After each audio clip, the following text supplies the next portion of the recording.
ta lung sung ngát xa hi ye kamin ka ta minin đầu lơ tan tên hi ngay lại phát chỉ xa hin khu ho mil ta hi te ikin lung si na thu sim hi chan hi cheng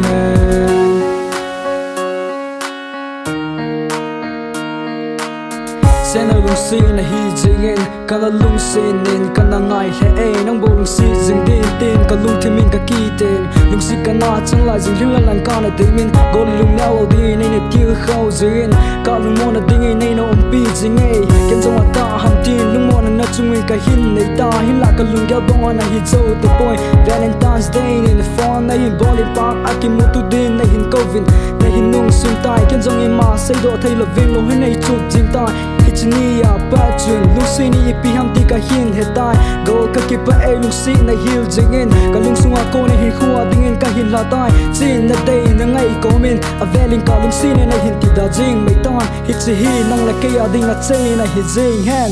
yelling gel dan ta lung sung na sa hi ye ka min ka ta minin do la tan te hi nei lai pa chi sa hin khu ho mil ta hi te ikin lung si na thu sim hi chan hi cheng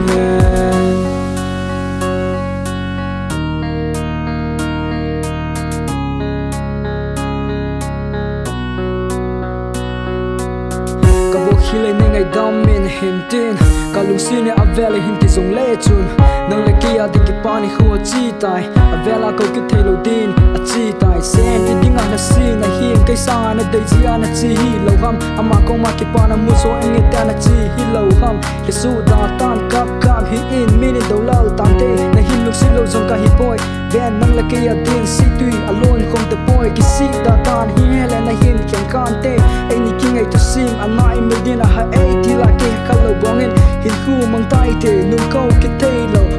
sa ai ni hin khu hi chan hi jing han nu jing ta se nang la ke hin khu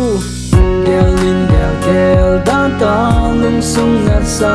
hi ye kamin ka ta minin do la tan te hi nei lai pha chi sa hin khu ho mil ta hi te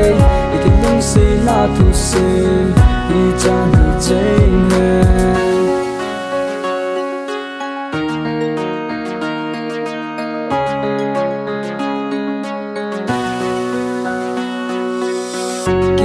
lại kana gel donin lung thim ki pan ka ting mei in la khen ka hin gel donin le long ka long mei ai ngai lu ding ai lung si ding